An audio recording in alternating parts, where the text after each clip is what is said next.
Moutere. Welcome to your first reading session in week 4. I hope you're organised and ready for your reading today. You're going to need your thinking skills to get through today's task. We're going to be thinking about using our context clues to help us understand new words in the text today. So let's get started. I'm going to be reading a narrative story called Reckless over the next 2 sessions. Just the name Reckless gets me imagining and predicting what the story could be about. So if we look at the first picture and the title, what clues do we see? Where is the story set and who do you think the main character is? Let's pause the video and predict what you think it could be about. I thought it might be something where the person in the story does something really dangerous. Do you think that too? Do you have another idea? I can see that the story is set in a bay. And there's different kinds of boats. I can also see a young boy, maybe as you're about your age too. The story might be about him. Let's read the text now and find out if any of our predictions are right. You can either pause the video and read each page yourself and then skip to the next page, or you can read along with me. Cain took the long way home from school around the bay. He dragged his feet, putting it off as long as he could. By the old wharf, he stopped to pick out rocks. Flat ones for skimming, the stones warm. Took a few tries to get one to jump. Stones leaped over the swell like a kahawai. Then Cain's eyes were drawn across the water, out beyond the few boats moored in the bay. Some people were flopping around in the sea by the headland.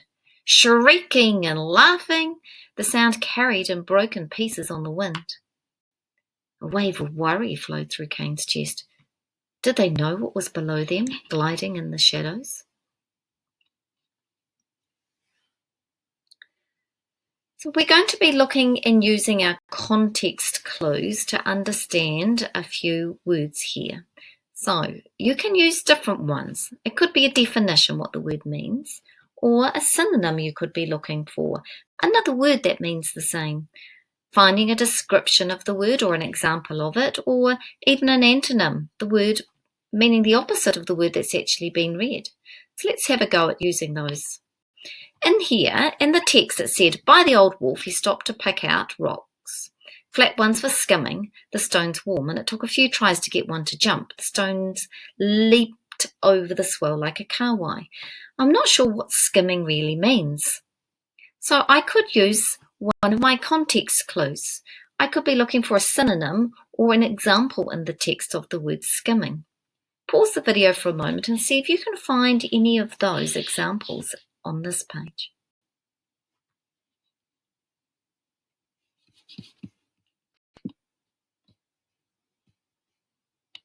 So could you find the word jump or leaped? Well, they are kind of like synonyms for that word. And the sentence that I've highlighted, it took a few tries to get one to jump. The stone leaped over the swell like a kahawai, is given an example of the word skimming.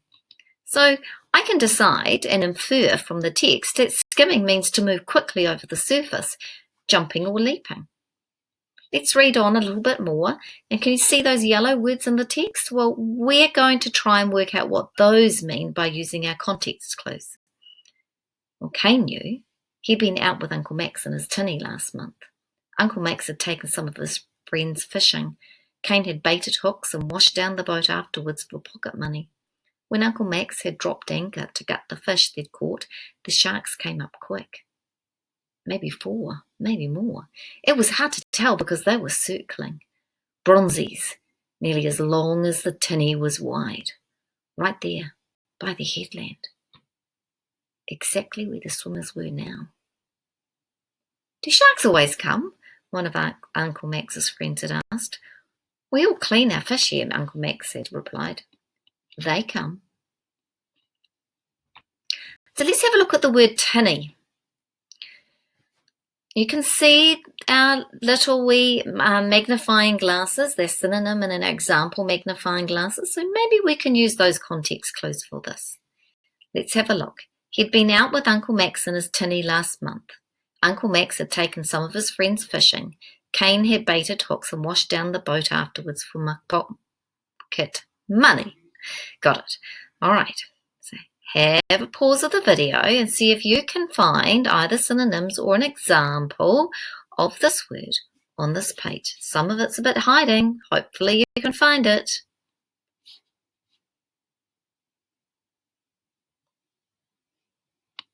Right, so, oops, gone down too far.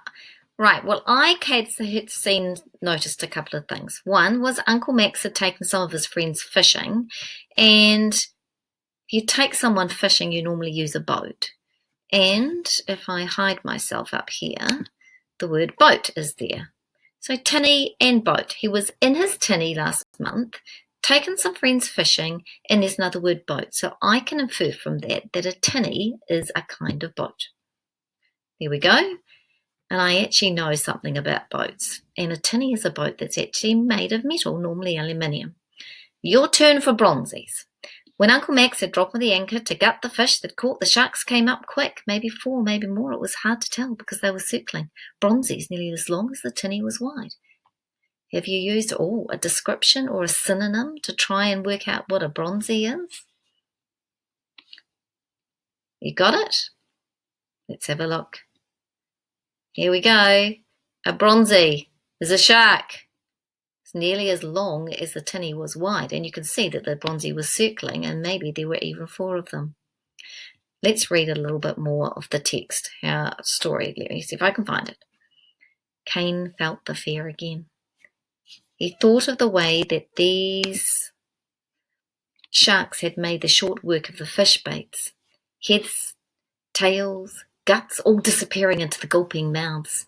The bronzies had fought too, ramming heads, forcing each other out of the water, their powerful tails whipping up the surface. The people out there now had no idea that they were swimming in the feeding spot. Of course they didn't. They weren't from around here. Their launch was big and white with flash-tinted windows. Cain waved his arms and called out.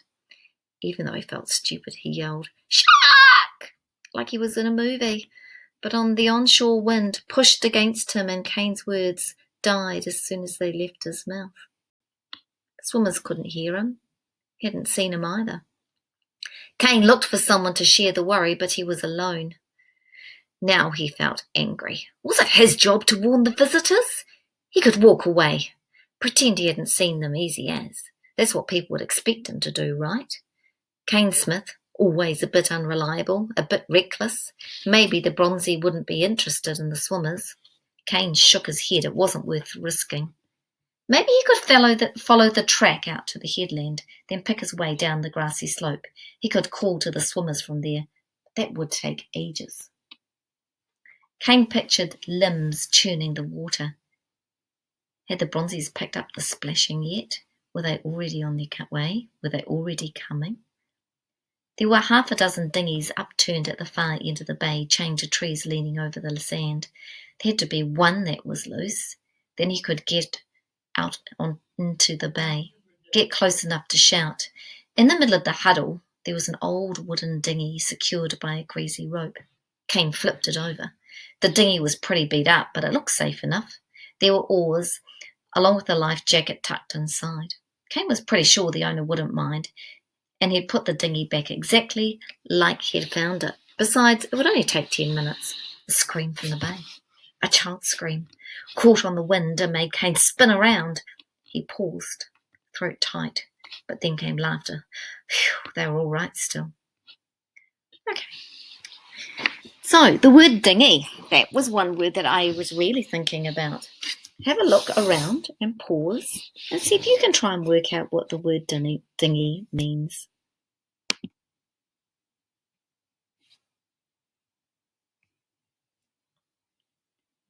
Did you notice that there was a description of the dinghy? The dinghy was pretty beat up, but it looked safe enough, and there were oars along with a life jacket tucked inside.